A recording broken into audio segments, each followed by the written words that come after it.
Well, hello everybody. I just started making a video, but unfortunately my phone got stupid and I just lost it. So I got to start over here. But I'm going to do it better this time anyway. Take two. Lots happened this week. A lot of good, a lot of bad, a lot of scary. And quite honestly, I'm glad it's over. The Bronco, to start out with. I have had some scary mechanical issues with that this week.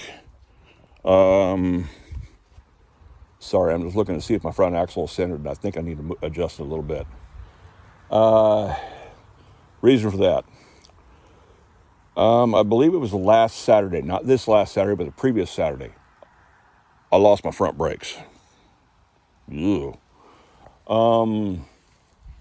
Rear brakes on this thing don't stop it worth a shit, let me tell you. A couple days before that, I lost one of my Hydro Boost high pressure lines. Hydro Boost is it's not a vacuum powered, but a hydraulic assist power brake system. Runs off the power steering. So you've got a high pressure line going from the power steering pump to the Hydro Boost, and another high pressure line going from the Hydro Boost to the power steering box. Then you have a return line coming from both. So my power steering pump has two return lines. One of them has a cooler on it. Anyway, my friend Greg helped me pay for new lines. I'm very grateful. I'm in the process of paying him back for that. Did a little trading with him today to knock off a little bit on the bill. And anyway, so what happened with the brakes was I blew a hard line, and that was actually quite scary. All of a sudden, my brakes just almost went to the floor, and the back end starts getting around. It's like, well, okay. And I kept on driving because I'd actually hit the brakes for some reason. Anyway, it wasn't until I hit the brakes the second time that I realized, oh crap, the rear tires are locking up. Why are the front tires not locking, not doing anything? And then I started smelling brake fluid. I'm like, okay, well, I blew a line somewhere. So I made all new brake lines for this thing all the way through. New hard lines across the rear axle, new hard lines across the front axle, new hard line from the proportioning valve to the rear axle, to the soft line to the rear axle, which actually let me get something done I've been needing to do for a while, and that was hook up my line lock. I forgot about that in the last video anyway. Haha. So line lock is this guy right here. Okay, if you parked on a hill or something like that, this is obviously a 5-speed transmission. Yeah, 3 sticks, okay? Let's confuse the millennial anti-theft generation. Anyway, so when you hit the brakes, you push down on this button right here, release the brakes, and that button stays down. That keeps pressure to the rear brakes. That's basically now my parking brake because of the rust issues I have with, well, the entire Bronco, quite honestly. But the parking brake cable doesn't stay on the floor, so my parking brake doesn't work. Now I have one. So this stays down by itself, and it keeps pressure to the rear brakes. When I want to go, I just tap the brakes again, and that pops back up and releases the line pressure to the rear. So that's a line lock. That's now my, so to speak, parking brake. Anyway, all right. Next thing that happened, I guess this will be the third thing since I had a Hydro Boost line and a brake line blow. Third thing, I lost my steering. What would I rather lose, my brakes or my steering? How about neither? But it happened anyway. So what happened is you have a Panhard bar or a track bar, whichever one you want to call it. And that's what that is. It goes from the frame down to the front axle. And that holds your front axle centered. Without that thing, it allows your entire front axle to walk side to side, which means if you steer, your front axle will walk side to side and your tires are still staying pretty straight. I was able to just barely steer it enough to get back to the house, which was 3/4 of a mile away, up a hill, around a few curves. And I just barely got it parked here. And then it sat for about a week. But what happened is the track bar has a bushing at the bottom. Usually they have a bushing at the top also, but I bought one probably close to 20 years ago it had a heim joint at the top, which I liked a lot better because the heim joint doesn't wear out like the upper bushing does. Upper bushing's the one that wears the fastest on those things. Well, I don't know what caused this, but my track bar actually ripped open at the bushing end on the bottom at the axle. So what happened was, it actually was facing this way, and it fell off, which meant my axle got to flop back and forth side to side, and I couldn't steer this thing, hardly at all. 3 full turns of the steering wheel, and I'm still going straight. Not ideal, not at all. So, what I did, grab one more thing out of here and show you, because some of you are probably not familiar with what a heim joint is. Now, these are used in custom applications such as racing and high performance and sometimes machinery, heavy machinery.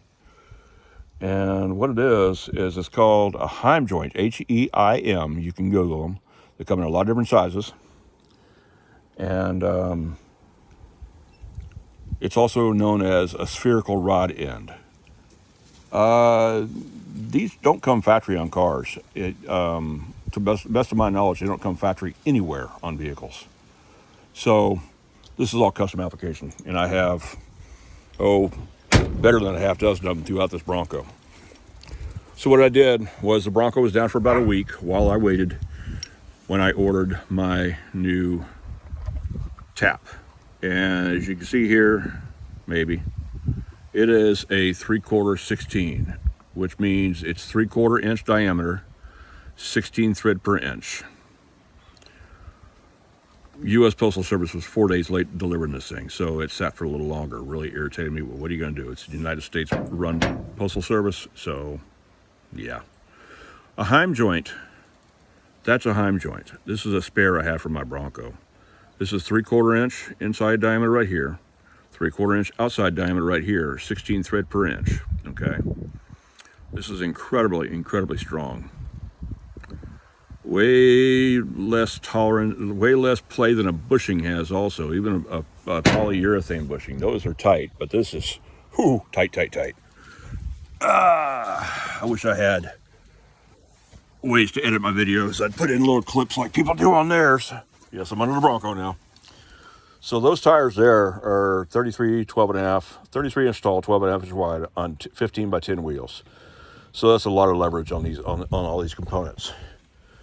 Now that I'm going to have to remake this video, I lost all my light. Anyway, so there's a heim joint on my steering. There's a heim joint on my steering. There's a heim joint on my steering. There's a heim joint on my steering. This heim joint is a sector shaft brace. So is that one. A sector shaft brace uses that custom pitman arm nut that I found at an off-road shop in Fullerton, California. I've loved that thing ever since I put it on. First thing I did was got on the highway and did 85 miles an hour. It's like, holy crap, this thing handles like my Honda CR-V now, which I had at the time. So this track bar came with one, I hope you can see this, came with one heim joint at the top, and that's been replaced once because of the fact the one that came with got a little bit loose. But now it has a heim joint at the bottom also, instead of a urethane or rubber bushing. And yes, I painted my track bar blue. You know what? Look at all this tubular stuff I have in this thing. If you can still see it, I hope you can still see it. Yes, that's an air horn on my dump truck. I love it. Gets people out of the way most of the time. Anyway, I'm gonna get my fat ass up. Anyway, so onto the camper. We have made some headway. When John came over, he came over to help me on this primarily, and we got a lot done. So I showed you in the last video, we got the passenger side skinned and the window on, and I don't recall if I had the decal on there yet or not, but hey, there's a decal on there. So this week we got the left side skinned and the window in. Yes, I know the window doesn't match. I don't care. It's longer though, because I had the length available on this side because I don't have the rear storage cubby. And yeah, it has the same decal, reversed image, even though it is screwed up. They put west-north instead of northwest, and they cut off the part of my end right there. I don't care. So, you know, this is my trailer. I'm happy with it the way I am, the way it is. My trailer. Anyway, and also we got a little work done on the back end. The back wall frame is on. And my window AC is mounted. Well, set in place, not quite mounted, but it's in place. And so there's going to be my, now I have light figures. There's going to be my outside storage. It's going to have 2 hinges on this side with a latch, T-latch on this side over here. And I can open it up, access my mechanical area, access whatever I have stored in this area, plus my electrical back there in the corner. Over here, this, okay, by the way, this door is 24 inches tall by about 22 inches wide. Over here, this door here is 49 inches tall by 30 inches wide. That's my entry door. I'm not that fat, but it is going to be nice to have that large of an opening sometimes. This is going to have 3 hinges on it just for stability, because this is 1/2-inch Baltic birch plywood on here. It's the only piece of plywood I could find that was 5 foot by 5 foot instead of 4 foot by 8 foot. Cool.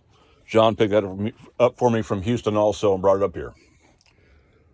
It's nice to see a window on the left side from inside here, let me tell you. The whole thing is almost completely enclosed now, and that's a great feeling. There's the other window that's been in there for a couple weeks now. My door frame area, I'm going to cut this short pretty quick here because I'm running out of light real fast, and I still have to go feed the dogs outside and the goat.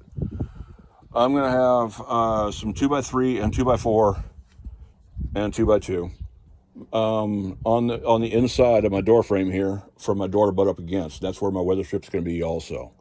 I also need to get a router bit so I can round off the edges of the doorways all the way around and the door itself. I just want that for looks. I was going to burn the wood. Where did I put that piece of wood? I'll find it in a minute.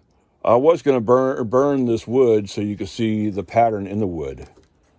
I tried it and I didn't really care for it on this wood itself. But here's the deal. I've got this corner right here where the wood, the trailer itself is 5 foot 2 inches wide. This is 5 foot wide, so I add another inch on each side. So what I'm going to do, so I'm probably going to get some 1 1/4 inch wide dowel and split it long ways. So it's a half dowel. And I'm going to split the corner so it sits flush right here, and then it has a little rounded edge to finish off the edge there.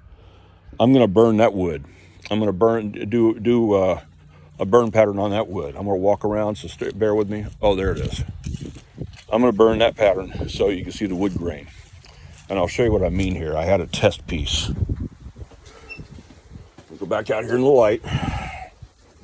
I got out 2 of my torches. I got one little propane torch on a bottle. I got one big propane flamethrower.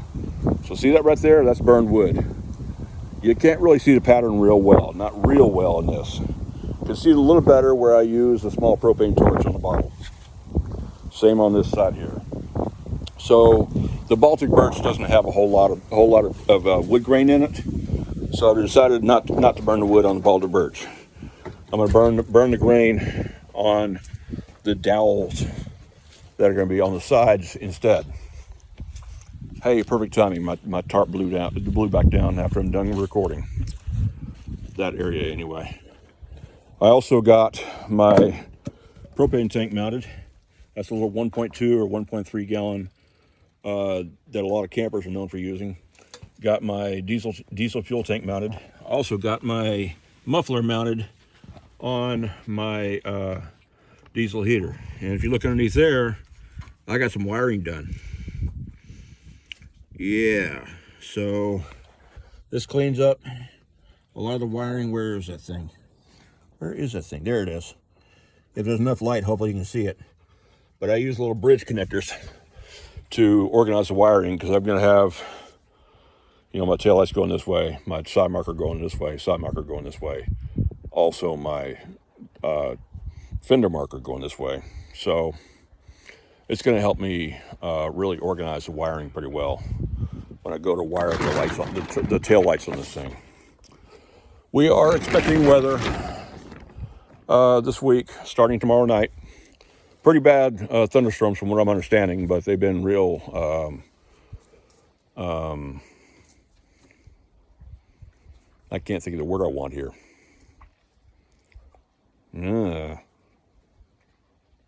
They've said they were going to be a lot worse than they really were in the past. So hopefully that's the case this time also. But they're also claiming that in the next week or so, we're going to have 4 to 6 inches of rain. And let me tell you, here in western Arkansas, it is incredibly dry. So that concerns me. We could have flash flooding. We could have runoff. A lot of the water is going to stay on the surface, so it's going to become going to cause a lot of slick areas. Oh, also slick roads because of the oil. The rain runs the oil off the side of the road. But yeah, so I'm a little concerned. And then eventually we could have mudslides if the rain stays that strong, which I hope it really doesn't. So anyway, that's really all that's going on. I got my bike started, so thankfully I was able to use that this week to run down to Dollar General about a mile away to get supplies a couple times. That is my 2011 Yamaha Zuma 125 that has been big bored, hello muddy, big bored to 158cc with a roller cam, aftermarket head, all kinds of CVT work, intake, exhaust, overdrive gears in the final drive. I'm running knobby tires on it as well as the camouflage wrap on the body. I love that thing. I bought it brand new back in 2012. It was a last year model. It had 2.3 miles on it when I picked it up at the dealer. It had less than a mile when I first sat on it out on the showroom floor. And the plan for that is eventually, if I get to start traveling again, I'm going to need a way to haul it. So I built this a while back. I think I showed this one in my previous videos. That is a 1950s Montgomery Ward's model MW84 single wheel trailer. And I call it a single wheel because underneath it has one wheel. Yes, one wheel. It swivels like a shopping cart wheel. Because at the front, it's buried in the grass right now, but you have 2 attachment points. Now, the reason behind that, well, they were real popular behind Volkswagens and such back in the 60s and 70s. But the thing is about it, the technical thing about it is, I can hook this behind my SquareDrop camper and be fully legal in all lower 48, probably Canada also, or not Canada, well, probably Canada, but also Alaska. I've already been to Hawaii. I'm not going back to Hawaii. That was when I was 12 years old. I wouldn't go back now. I have my reasons. Nothing negative, just I have my reasons. It's gotten way too overgrown and commercialized. I guess that's the way I'll put it. The mom and pop shops I remember are gone, and I just don't care to return.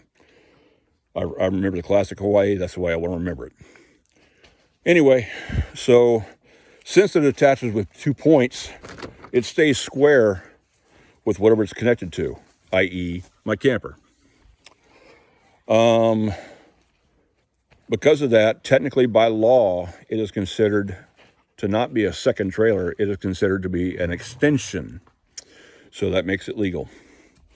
And my Yamaha Zuma is going to ride on that little single wheel trailerette, whatever they want to call it, behind my camper. This video has already gone longer than I wanted it to because my battery on my phone is getting a little low. I'm gonna have to plug it in while I go feed animals. And yeah, I'm gonna upload this video tonight. Last video I had, I don't know what my phone did, but I had to upload it twice. The first time it was almost completely done, and all of a sudden it just cut out, stopped uploading. So I had to do it twice. It took me 2 hours. So I'm gonna cut this one off now. Anyway, I appreciate everyone who does follow along. I really do. I'd love for this channel to start getting a lot more followers. So maybe I can make a little more of it and maybe do some traveling. And pardon the light, it's making me look really weird. I'm sorry. And there are people who make revenue off YouTube so they can pay for adventures like that. I'd love for that to happen someday. because I still got places I want to see, and now I got a way to do it. So anyway, like, subscribe. I appreciate it. Thanks for watching, and we'll see you in the next one.